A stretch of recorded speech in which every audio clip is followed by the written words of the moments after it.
Eu preciso agora falar com o senador Humberto Costa, que muito gentilmente nos atendeu. Senador, conversando com pessoas aí próximas ao senhor, da ala oposicionista, a surpresa foi meio que generalizada, porque foi a primeira vez que a gente viu um integrante do governo do presidente Jair Bolsonaro, uma pessoa que foi nomeada pelo presidente Jair Bolsonaro para o cargo que ocupa, se posicionar de maneira clara, aberta, contra o que vem pregando o presidente e uma parte de seus aliados durante toda a pandemia, né? Da cloroquina ao uso da máscara e a favor do distanciamento social. Queria a análise do senhor. O senhor ficou surpreso? Sim, eu fiquei surpreso e terminou sendo uma boa surpresa, porque nós estamos acostumados aqui a receber integrantes do governo que, ao invés de se abraçarem às teses mais legítimas e mais adequadas ao enfrentamento da pandemia, procuram simplesmente se alinhar com o posicionamento e a postura do presidente da República. É bem verdade que o presidente Barra Torres, ele, na verdade, é mandatário, né? Ele recebeu um mandato do Congresso Nacional a partir de uma indicação do presidente Lula. Ele tem um período de 4 anos para o seu mandato, podendo ser renovado. E, portanto, ele tem uma independência e uma autonomia importante. Aliás, esse depoimento de hoje foi significativo exatamente porque reafirmou a postura da Anvisa como uma instituição de Estado, como uma instituição independente que tem seguido as orientações das autoridades sanitárias internacionais. Perfeito, senador. Interessante o senhor admitir aí essa surpresa.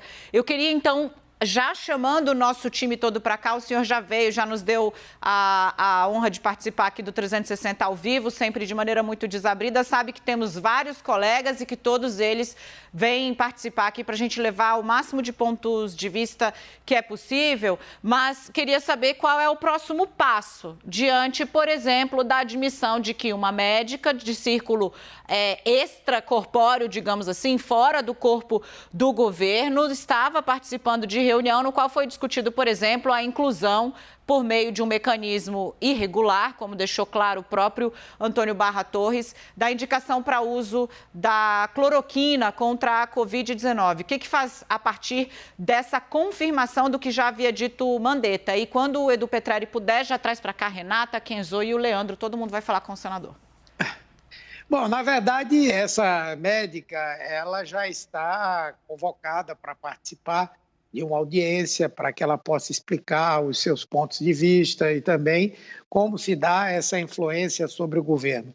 Naturalmente que ninguém vai impedir nem proibir que o presidente possa ouvir várias opiniões da área da saúde.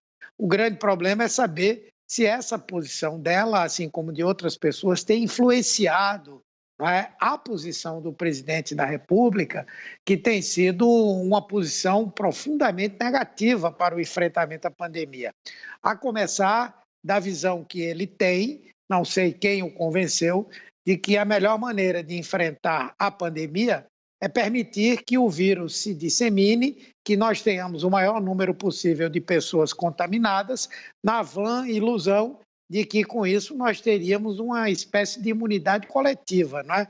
Essa ação, eu já tive a oportunidade de falar em vários lugares, na minha opinião, representa um crime com dolo eventual. O presidente da República correu o risco de, ao implementar essa prática, ele fazer com que milhares de pessoas pudessem morrer e milhões pudessem ser acometidas por essa doença.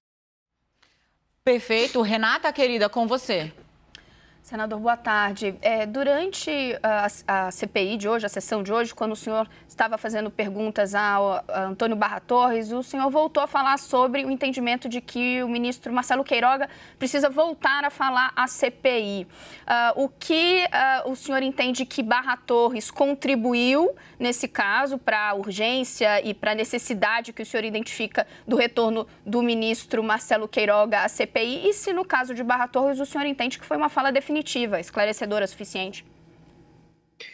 Sim, foi uma fala esclarecedora e o que ele disse e que nos desperta a intenção de convocar novamente o ministro Queiroga Primeiro é o fato de ele ter dito com todas as letras que, enquanto no período em que Mandetta era o ministro da Saúde, ele ter insistido diretamente com a Anvisa para criar as condições para aprovar a importação de imunoglobulinas chinesas que não tinham registro na Anvisa, demonstrando a proatividade do Ministério da Saúde.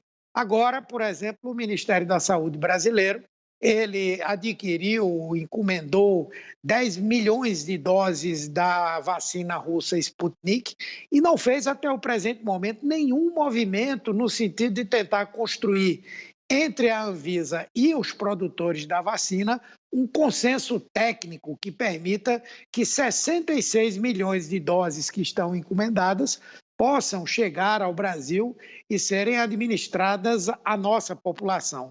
Esse, para mim, foi um ponto importante. Além de ele ter dado uma demonstração como autoridade sanitária de que existe toda uma concepção que deve ser seguida, enquanto o ministro da Saúde fugiu o tempo inteiro de assumir qualquer posição, de assumir a postura de principal autoridade sanitária do Brasil.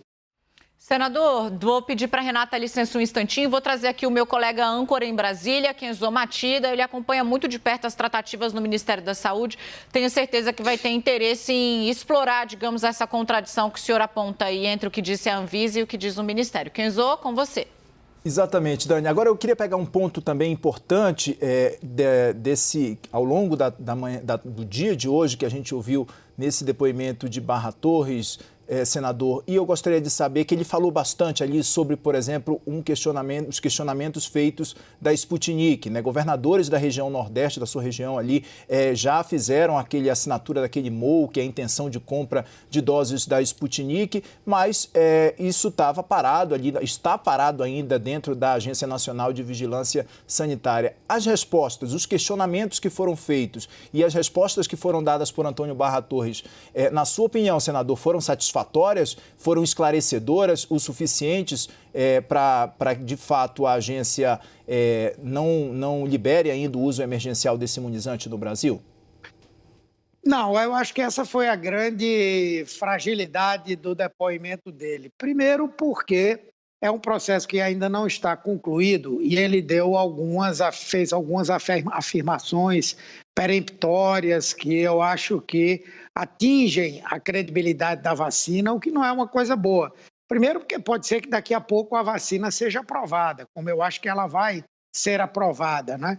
Segundo porque existem as versões. A versão da Anvisa até agora tem sido uma, a versão do Fundo Russo e do Consórcio Nordeste tem sido outra. Por exemplo, há uma visão diferente sobre se houve ou não transparência do Instituto Gamaleia para permitir a participação dos técnicos da Anvisa na inspeção na área de controle de qualidade. O Instituto Gamaleia disse que permitiu, só não podia ser naquele dia em que eles queriam. E a Anvisa disse que não. O Instituto Gamaleia diz que a presença de vírus recombinante na vacina, na verdade, não se refere ao que aconteceu na verdade. Ela diz que não há nenhum vírus replicante na vacina, que o que mandou para cá é um parâmetro regulatório da Rússia que permite uma quantidade de vírus replicante. Então, são versões diferenciadas que eu acho que não deveria ter cabido ao presidente da Anvisa se manifestar sobre isso. Acho que ele deveria ter dito. Na medida em que ainda é um processo em análise, eu espero que todos os documentos sejam encaminhados pelo Fundo Russo ou pelo Gamaleia e, com isso, nós possamos chegar ao final a uma decisão. No final, então, aí ele poderá dizer por que aprovou ou por que deixou de aprovar. Mas eu acredito que essa vacina vai ser aprovada e ela vai ser importante, porque, como eu falei, são 66 milhões de doses. e a gente não pode jogar isso fora. Certo. Senador, muito rapidamente, porque a gente precisa cumprir o prazo que acertou com o seu time, eu queria entender, senador, se o senhor, que defendeu tanto a posição da Anvisa agora como uma boa surpresa por ter sido técnica, a oposição não acaba ficando refém dessa atitude que me parece uma atitude política de estímulo à aprovação da Sputnik V, depois de o presidente da Anvisa ter passado ali uma série de momentos detalhando exatamente que decisões técnicas amparadas unanimemente pelo quadro técnico da Anvisa deram suporte a essa decisão? Não pode parecer um pouco contraditório exigir ciência em primeiro lugar e critério técnico para outras decisões como a cloroquina, que ele bancou, inclusive, a contragosto do discurso do chefe, e pedir um parâmetro um pouco mais elástico, para ficar numa palavra amena, no que diz respeito à Sputnik?